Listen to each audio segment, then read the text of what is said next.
지난번에 그 사춘기의 뇌를 하면서 뇌과학에 대해서 조금 공부하고 있다고 말했잖아. 열심히 했어요. 책을 보면 알아요. 여기 책에 지금 막 줄 쳐놓고 했는데 이걸 2번 정도 봤거든? 근데 내가 한 2편에 걸쳐서 나눠서 말씀을 드리려고 하는 게 요거 2개거든. 하나는 책 제목처럼 그 뇌과학 독서법에 대한 거고 이거는 공부머리 독서법에 대한 거야. 유명한 책인데요. 이거 100세 인쇄 때 깜짝 놀랐어. 근데 요거는 이제 이 2개를 내가 같이 하는 이유가 내 과학에 맞춰서 그거의 정답이 독서라는 게 이 책에 나와 있고, 그러면 독서를 그 학년별로 어떻게 해야 되는지 학년에 따라서 예를 들어서 뭐 초등 저학년, 초등 고학년, 중학생, 고등학생 이게 아주 자세히 나와 있는데 둘 다 굉장히 도움이 많이 됐고 꼭 읽어보기를 추천드리는 책이라서 이제 소개를 해드리려고. 그래서 첫 번째는 이거야. 이 책은 지금 최근에 나온 책인데 뭐 내 교육박사 김호진 이렇게 지금 나와 있는데, 이 책의 뒤를 보면 보통 앞을 보잖아? 근데 나는 뒤에 참고 문헌을 뭘 했는지를 보거든? 근데 여기 보면 진짜 독서에 대해서 이 책의 참고 문헌과 이 책의 참고 문헌이 흡사한 게 되게 많아. 여기 보면 참고 독서들이 있잖아. 독서 관련된 건 다 읽었다고 보면 돼. 다 들어갔다고 보면 되지. 그리고 이 목록이 굉장히 좋았던 거는 여기에 지금 유튜브에 검색하면 나오는 것들인데 교육 관련된 거 있지. 나도 학교란 무엇인가 진짜 괜찮게 봤는데 뭐 4차 산업혁명 교육이 희망이다 등등, 독일 교육의 이야기 등등이 있는데, 요 리스트들을 나중에 책을 이제 사서 읽거나 빌려서 읽을 때 요게 나와 있는 추천 도서들을 많이 보면 참 좋을 것 같다는 생각을 했어. 여기 보면 근데 공부머리 독서도 마찬가지다. 저기에서 추천해주고 있는 동화책부터 읽기 책들이 있거든. 그 책들도 너무 좋더라고. 일단 시작을 해볼게요. 우리가 공부가 요새 사실 손에 잘 안 잡히는데, 나도 그렇고 그래도 차분하게 책을 읽으며 시간을 보내는 걸로 하고 그냥 이럴 때 지식을 쌓는다 생각하면 좋을 것 같다는 생각이 드네. 지난번에 그 시네스 가지치기 이거 미엘리나 기억나지?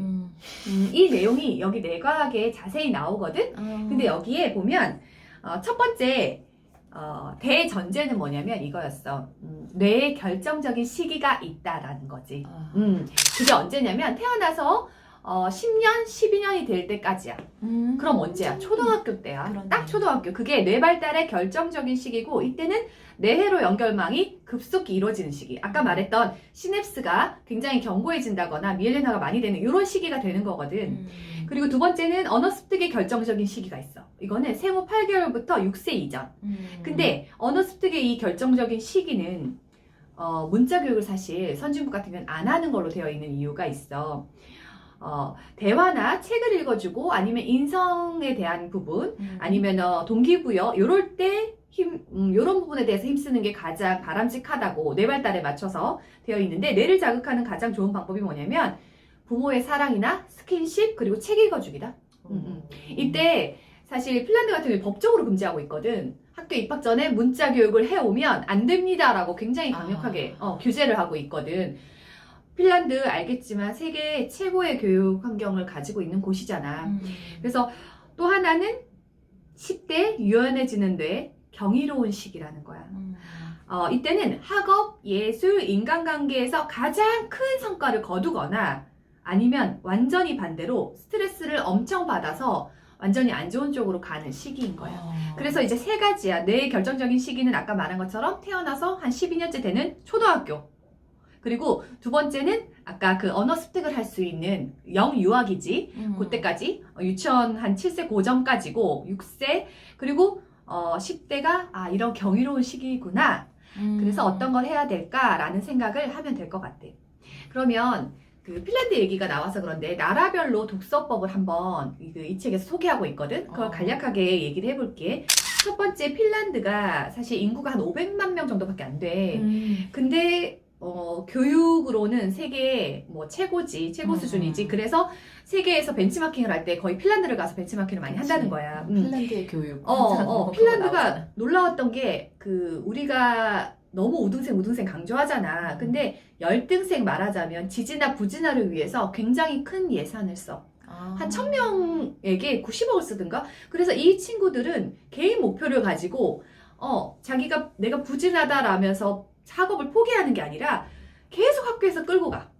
그래서 정말 선진국이고 놀랍고 다르구나라는 거를 내가 핀란드 교육을 보면서 되게 느끼고 있거든. 그게 공교육에서 그렇게 이루어진다는 거지. 공교육에서. 근데 핀란드 같은 경우에는 동네마다 도서관이 있고, 그리고 대학교도 다 국립대야 형태가. 그리고 대학 들어가기도 별로 어렵지 않아. 근데 학교의 근본 취지가 독서를 위한 학교인 거야. 독서를 잘 해가게 가르치는 게 핀란드 교육의 핵심이거든. 그리고 이제 영국 같은 경우에는 그런 게 있어. 아빠가 책을 읽어주는, 유대인도 있었잖아. 베드타임 리딩이라고 해서 아빠가 적극적으로 참여해서 책을 읽어주는 것들을 권장하고 있고, 그리고 독일은 선행학습을 금지하고 그 책을 강조하고 있는데, 독일 친구 아이들 같은 경우에는 초등학교 4학년에 우화 있지. 동화 같은 거. 우화 한 편을 써낼 수 있대. 책으로 이렇게 만들 수 있는 능력이 있다는 거야. 멋지다. 나는 딸이 지금 책 만드는 그 학원을 사실 다니고 있잖아. 근데 보니까 시나리오를 쓰고 그 다음에 거기에 그림을 그리더라고. 근데 놀라운 게 독일에서 야 초등학교 4학년 때 이걸 하는구나. 그 범용적으로. 우리 딸은 이제 그쪽에 관심이 워낙 많으니까 특수하게 하는 거라면 이 범용적으로 다 한다는 거야. 좀 놀랬어. 그리고 일본에서 아침 독서라는 책이 있어. 이게 1988년에 그 2명의 고등학교 교사가 시작을 했는데 왜 시작했냐면 일본의 왕따 문제가 너무 심각했던 거야. 그래서 아이들 정서를 위해서 아침에 오면 10분 동안 책을 읽게 한 거다. 교사도 책을 읽고. 근데 독서록 같은 거 아예 쓰지 않고 원하는 책을 딱 10분을 읽는 거였어. 근데 그게 왕따 문제로 시작이 됐긴 했는데 실제로 해보니까 왕따 문제도 해결이 됐는데 상당히 개선이 됐고, 또 하나는 학업 능력이 엄청 향상이 된 거야. 그래서 전국에서 시행을 하도록 권고를 한 거거든. 그래서 조금 놀랍고, 그 10분이 학교에서 진짜 꼴랑 10분인 거잖아. 그게 아이들을 그렇게 바꿔놨다는 거지. 지금 우리나라에서도 수업 시작하기 전에 맞아. 몇 분 선생님 맞아. 주지 않아? 우리도 지금 아이들이 일찍 가잖아. 그러면 8시 40분에서 50분을 오라고 하거든. 가면 9시까지 책을 읽어. 너무 좋지. 그래서 책을 그날 읽은 거를 잠깐 읽고 못 읽으면은 그럼 또 도서관에서 빌려오거나 그러거든. 반에 아예 책을 구비하고 있어. 우리 같은 경우에는. 그리고 마지막으로 미국 같은 경우에는 초등학교에 아예 리딩 스페셜리스트를 배치하고 있어서 아이들이 그 독서를 어떻게 해야 되는지 잘 모르잖아. 그걸 계속 교육하고 끌고 가고 격려해주는 전문 교사가 있는 거지. 그치, 라이브러리언이 있어가지고. 맞아. 그 수업이 있잖아. 그치. 수업도 있고, 교사가 계속 트래킹 해주는 그 담임교사 말고 전문 선생님이 있더라고. 그렇게 되어 있는데, 그 천재들, 이제 이런 나라들 이렇게 봤어. 근데 그러면 개인의 이제 한해서, 그럼 천재들은 어땠나? 천재들은 하면서 나오면 항상 독서광이 같이 키워드처럼 따라 나온다? 천재들은 독서광이었다. 이렇게 많이 나와. 그 광고 문구에서도 왜 무슨 윌란지 뭔지 오디오북 같은 거 광고할 때도 내가 볼 때마다 천재들의 독서법 이런 게 되게 많이 나오거든. 근데 천재들 그 몇 명이 이제 있는데 소개를 해보자면, 나 이 책 이제 레오나르도 다빈치와 고흐 책을 읽었는데, 레오나르도 다빈치 같은 경우 정말 천재라는 이제 소리를 듣잖아. 문학이면 문학, 과학이면 과학, 전 분야에 걸쳐서 정말 다방면에 재능이 있던 사람이잖아. 그치. 근데 이 사람이 정말 의미 있는 한 가지, 내가 봤을 때 이 사람 책을 읽으면서도 여기서 소개하는 것도 그렇고 뭐였냐면 필사야. 너 필사인데 왜 유대인 그 공부를 할 때 우리로 말하자면 성경 같은 경전을 공부하잖아. 되게 어렵잖아. 근데 어떤 책에 이런 게 있었어. 경전은 진짜 그 반드시 봐야 할 책? 예를 들어서 그 정도로 난이도가 높고 어렵고, 그리고 그걸 이해할 수 있으면 모든 걸 이해할 수 있다는 거지. 그래서 그 필사에 대한 게 있어. 그래서 레오나르도 다빈치 같은 경우에는 독서 목록 정리를 굉장히 잘했고, 그리고 책을 읽고 나서 그 책의 요약 형태로 엑기스를 항상 정리해 놓고 거기에 아이디어를 첨부하는 그런 것들을 많이 했대. 그래서 그때 보니까 이 빌 게이츠가 레오나르도 다빈치의 그 노트 필기된 거 전체 쪽도 아니고 만약에 몇천 쪽이면 그 중에 몇십 쪽을 사려고 어마어마한 돈을 썼더라고. 얘가 천재가 어떻게 그렇게 필기를 하는지가 궁금한 거지. 그리고 빌 게이츠 같은 경우에는 그 본인의 선봉이 동네 도서관이 나를 키웠다라고 하더라고. 정말 독서를 많이 했다는 얘기고, 그리고 우리가 잘 아는 에디스 같은 경우에는 난독증이었대. 그리고 그치. 학교 수업을 거의 못 따라갈 정도로 약간 부진하였거든. 그래서 학교에서 이 아이는 우리 학교에서 도저히 가르칠 수 없습니다. 이런 편지를 썼더라고 어머님한테. 근데 엄마가 에디슨한테 이렇게 읽어준 거 있지. 나 좀 감동받은 게 에디슨한테 너는 너무 뛰어나서 학교에서 가르칠 수 없기 때문에 집에서 가르치는 게 좋겠다. 이렇게 읽어줬다. 근데 나중에 에디슨이 엄마가 주고 그 편지를 읽어보니까 그런 내용이었던 거야. 아이고. 부진한 아들이다. 그래서 당신의 아들은 우리 학교를 다닐 수 없다. 이런 거였다. 야, 근데 엄마가 대단한 게 이 아이를 어떻게 했냐면 매일 도서관을 보내고 책을 읽게 했어. 에디슨의 그런 천재성도 결국 독서에서 나왔다는 거지. 그래서 그러면 이런 천재들을 통해서 자, 이제 그 독서에 비밀이 있을 거잖아. 독서를 하긴 많이 했어. 우리 애들도 독서는 참 많이 할 거잖아. 지금 보면은 초등학교 저학년은 많이 시키거든, 사실. 많이 하는데 어떻게 해야 되냐. 아까 첫 번째 하나는 나왔지. 필사. 필사가 굉장히 중요하다는 거. 그리고 두 번째는 묵독보다는 낭독. 이거는 그 다음에 소개할 책에도 나와. 공부머리 독서법에도 아이들을 그룹으로 나눠서 테스트를 한 거야. 묵독을 하고 한 팀은 전혀 모르는 컨텐츠고 낭독을 하게 했는데 낭독을 한 친구들의 점수가 월등히 높았거든. 그래서 낭독을 하게 해라. 하나는 이게 그 브로카 영역이랑 그리고 듣기 영역 이렇게 그때 했던 거 브로카랑 베로니카 있잖아. 동시 자극이 되는 거지. 그래서 낭독하라. 그리고 두 번째는 미엘린화에 대해서 공부를 했었잖아. 그래서 책 읽기를 통해서 창의력이나 약간 사고력이 증진된다는 거지. 그러니까 필사를 하고 그리고 책을 이제 읽는 거지. 책을 낭독. 낭독하고 그 다음에 그 애들한테 아까 조기 교육은 사실 별로 안 좋은데 문자 교육은 하지 않지만 글자를 가르치기 전에 책을 읽어주라는 거야. 이거는 우리도 알고 있는 사실이잖아. 매일 15분 읽어주라는 거야. 그리고 그 읽어주는 거를 통해서 아이들이 상상을 하잖아. 상상력, 사고력이 증가하는데 뇌의 전전두엽. 뇌 공부했지요. 그래서 뇌에 이 전두엽을 되게 자극을 해준다는 거야. 그래서 결국은 이 전두엽을 자극하면서 훌륭한 뇌가 된다는 거지. 그치. 이게 어려서부터 있는 건데 우리는 그 시기를 다 보내버렸잖아. 그랬네. 그래서 지금부터 잘하면 된다라고 생각하고 그 영유아기가 뇌 발달에 정말 중요하긴 하더라고. 그래서 그때 조기 교육을 한다거나 문자 교육을 할 게 아니라 아까 얘기했던 스킨십이라든지 책 읽기라든지 뭐 사랑을 준다든지 그런 거를 해야 될 때긴 하더라고. 그리고 독서력이 굉장히 폭발적으로 아까 성장하는 시기가 뇌도 성장하는 시기랑 같아. 초등학교 시기야. 초등학교에 집중적인 독서를 하는 거지. 그러면 그 메타인지 능력이 굉장히 월등히 좋아진다고 해. 요즘에는 메타인지를 뭐 강화하는 훈련법, 독서법 너무 많은데 메타인지가 뭐냐면 그 인식에 대한 인식, 사고에 대한 사고. 이게 뭐냐면 더 높은 차원의 생각을 할 수 있는 기술, 학습이나 문제 해결을 위한 전략을 짤 수 있는 머리 이런 것도. 그래서 어쨌든 간에 독서 폭발기가 초등학교 시기다라는 거를 알고 있으면 될 것 같고, 그리고 이 책 읽기의 여러 가지 방법 중에서 이게 있어. 가장 최상위에 있는 책 읽기 방법이 있거든. 나도 이거를 용어로 들은 건 처음인데 알고는 있었지만 syntopical 리딩법이야. 그게 뭘까? 어렵지. 여기에서 C는 사실 동일하다는 의미를 나타내고 토픽은 주제를 의미하잖아. 그래서 syntopical reading이라 그래서 동일 주제에 대해서 여러 책을 읽고 비교와 대조를 하는 거야. 이거 고등학교 때 가면 그 독서 목록을 만들잖아. 자기소개서에 내용이 사실 리딩 리스트를 가지고 하잖아. 그거 할 때 한 주제별 통합 독서라는 거거든. 이게 예를 들어서 이런 거야. 조선시대 과거 제도에 대해서 책을 한 가지만 읽지 않고 견해가 다 다르니까 여러 가지 책을 읽는 거야. 그럼 그 지식이 되게 복합적으로 자기 머릿속에 정리가 되겠지. 사실 아까 그 책 한 권도 내가 아까 전에 처음에 목록을 보여줬던 이유가 이 책 한 권을 쓰기 위해서 수백 권의 책을 읽었더라고. 그리고 연구했겠지? 그치. 그래서 그 책이 이 하나의 주제로 다 통합이 되잖아. 독서에 대한 거. 그런 거야. 그렇게 한 가지 주제로 하는 거구나. 뭐 용어는 몰라도 그게 최상위 개념의 독서구나라는 걸 알면 되고 그렇게 하다 보면 다른 어떤 분야든 다 할 수 있게 된다는 거야. 그렇겠다, 진짜. 그래서 자기가 일단은 뭐 어른도 마찬가지지만 아이가 관심 있는 주제를 통해서 깊이 있게 들어가는 거지. 그래서 그 주제를 가지고 이제 다양한 그 책의 주제에 맞는 책들을 다 섭렵하고 그거를 자기 하나의 생각으로 이렇게 탁 유추해내는 거지.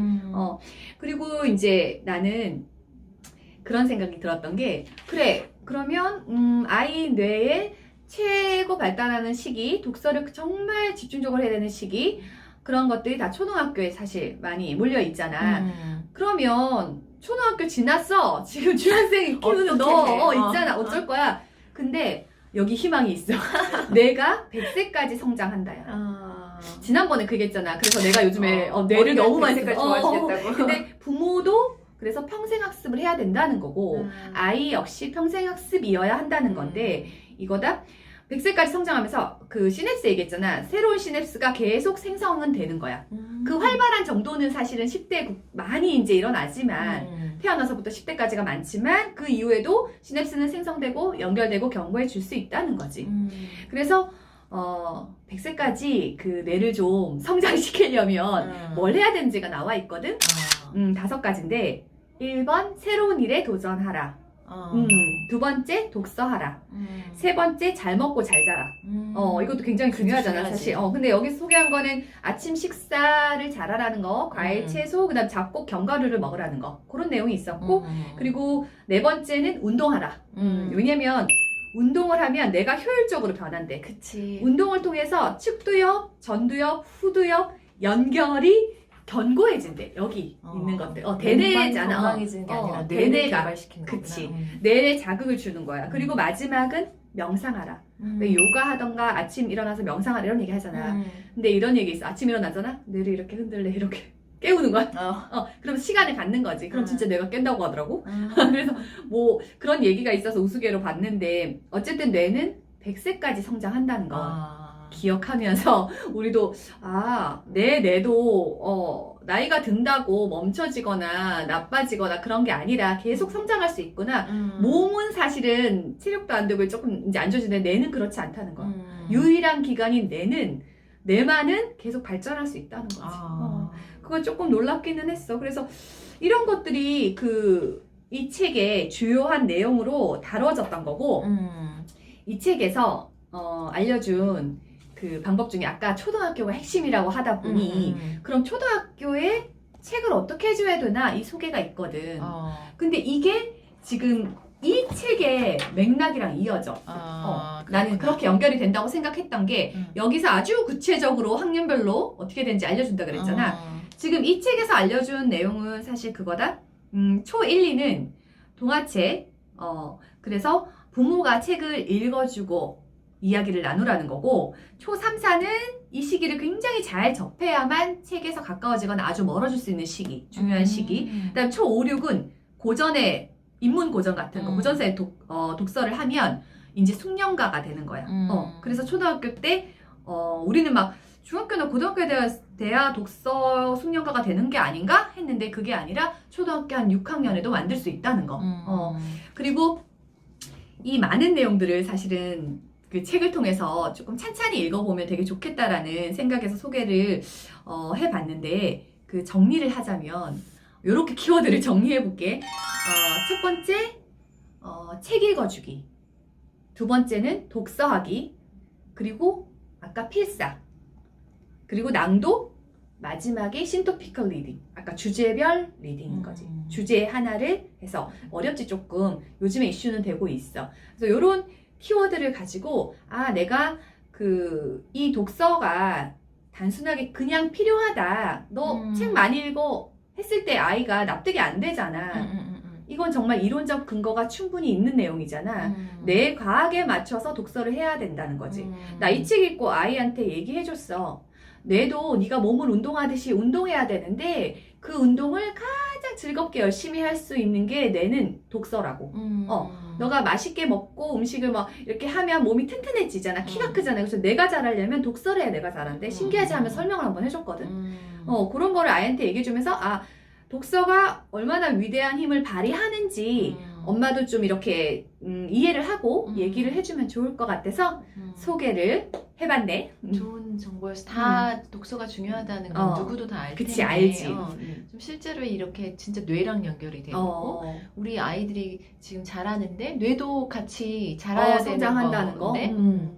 그런 부분에 관련이 있다는 게 되게 좀 뭐 당연한 것 같으면서도 좀 그치? 생소하기도 하고. 나도 그런 이번 기회에 느낌이야. 머릿속에 완전히 집어넣게 된 것 같아. 음. 독서에 대해서 조금 이제 2학년 좀 넘어가고 나니까 사실은 학원 다니기 바쁘고 그래서 독서에 대해서 조금 소홀했거든? 그러니까. 근데 이거를 딱 읽고 아 독서를 무조건 맨 앞에 둬야 되겠다라는 확신이 딱 들었어.